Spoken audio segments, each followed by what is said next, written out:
윤석열 후보가 어쨌든 재건축 안전진단을 면제 또는 폐지, 완화를 시켜준다고 하니까는 이 재건축을 지금 사야 할까요? 라고 엄청나게 전화를 한다고 합니다.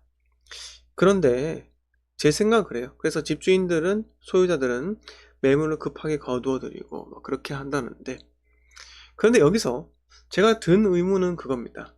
과연 매수가 가능한가? 네. 좀 이해가 좀 잘 되지 않아요. 과연 매수가 가능합니까? 여러분?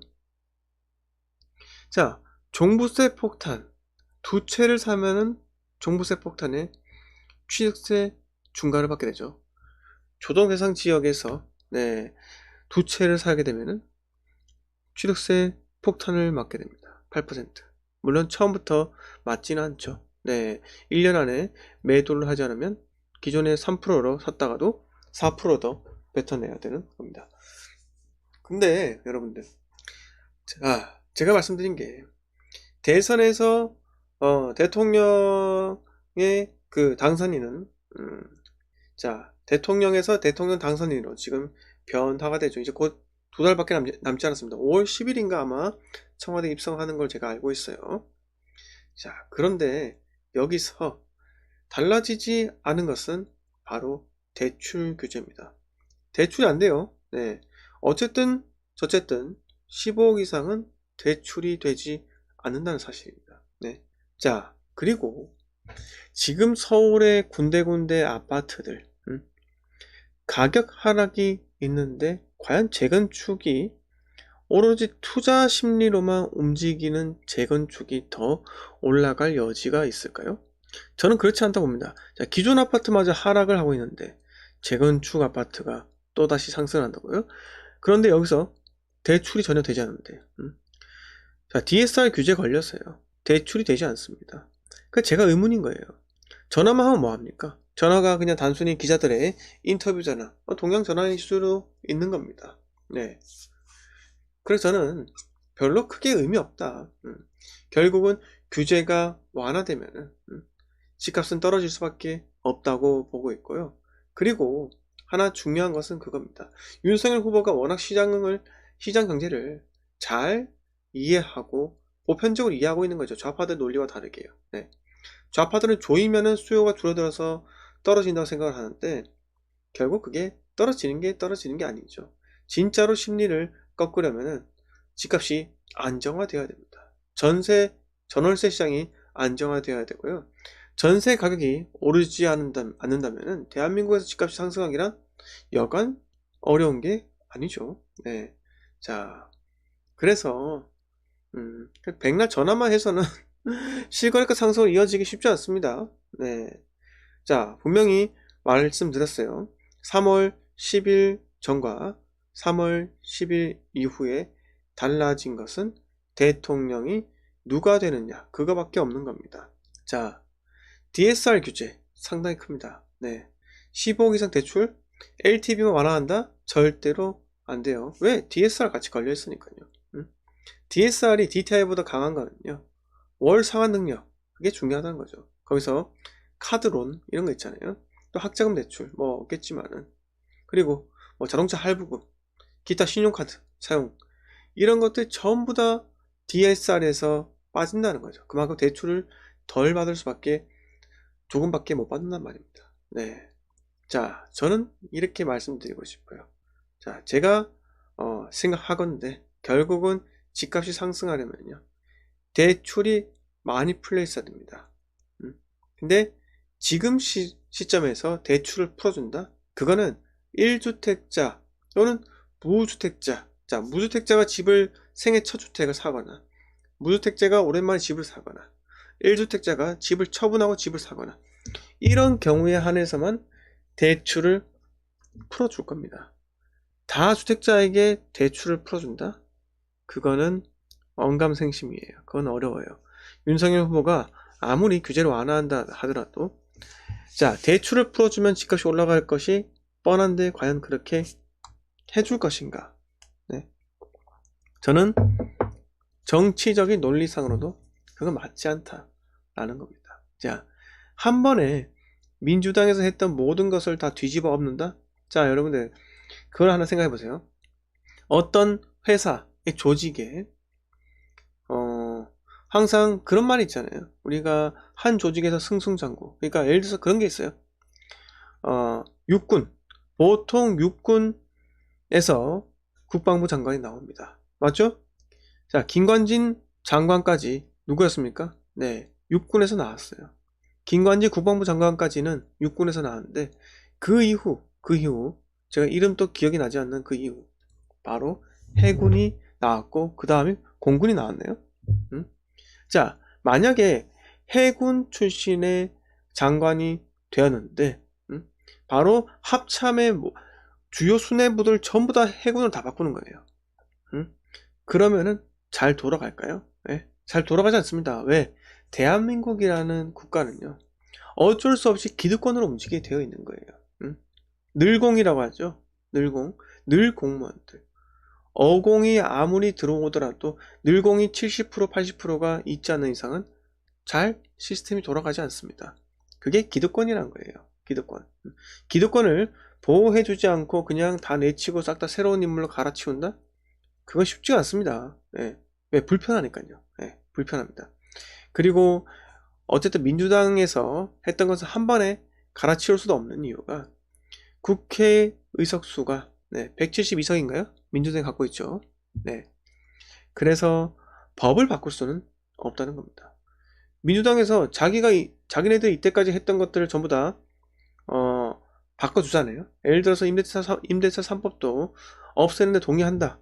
그러면 자기네들이 잘못했다, 잘못되었다, 이거를 인정하기 때문에 실제로 자기네들이 뭐 재초안이든 뭐 재건축 안전진단 면제, 폐지 이런 것도 있잖아요. 법을 바꿔야 되는 거. 이런 것들 쉽게 인정하지 못하는 거예요. 자, 재초안이 노무현 정권 때 생겼나요? 아마 그랬던 것 같은데. 자, 재초안을 없애는데 동의한다? 그러면 친노파들, 친노 세력들이 아직까지 있잖아요. 그 세력들이 노무현을 배신하는 거 아니겠습니까? 이런 논리라 이거죠. 그 쉽지 않다 이겁니다. 네.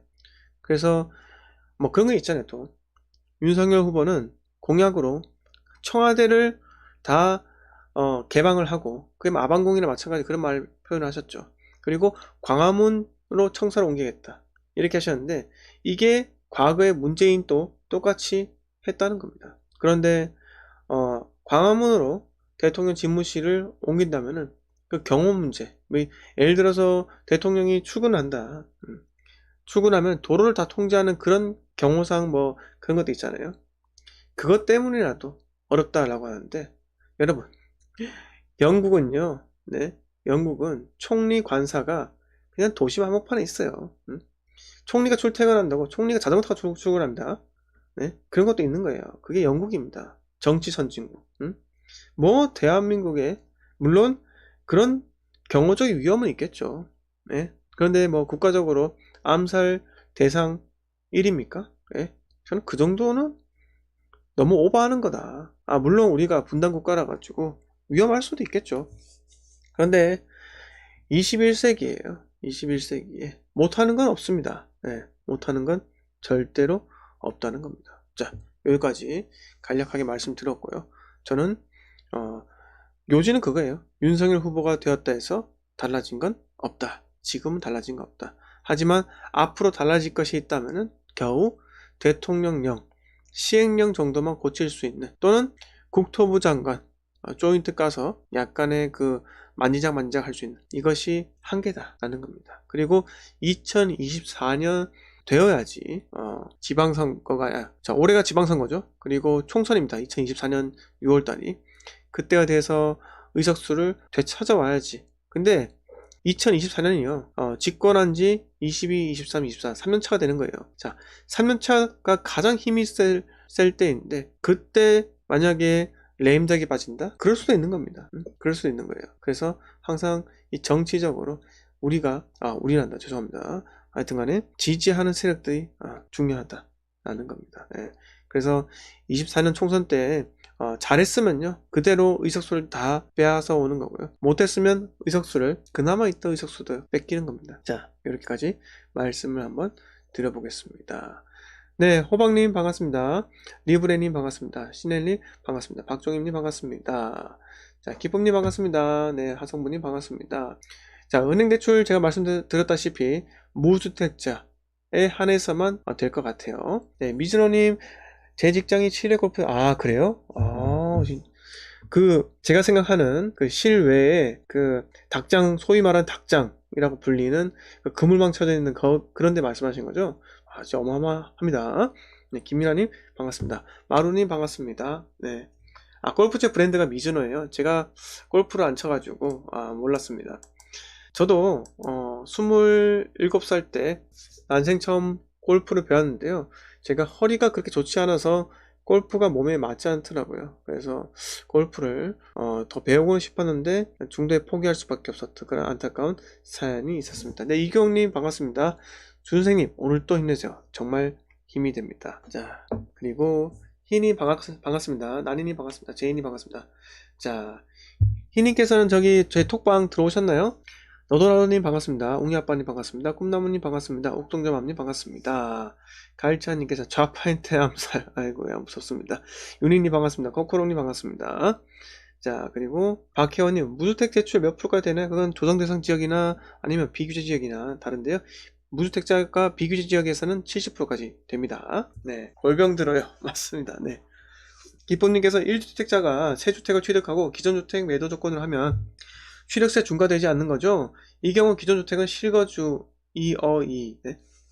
자, 1주택자가 새 주택을 취득하고 기존 주택 매도 조건으로 하면이 아니고 기존 주택을, 예를 들어서 1주택자가 지금 현재 조정 대상 지역인 거예요. 그러면 조정 대상 지역에 새로운 주택을 취득을 했다라고 하면은 그 주택을 취득한 지 1년 안에 기존 주택을 매도를 해야지만 취득세 중과를 받지 않는 겁니다. 근데 이게 일시적 양도세에서 비과세 받는 일시적 1가구 2주택 비과세 규정하고는 약간 달라요.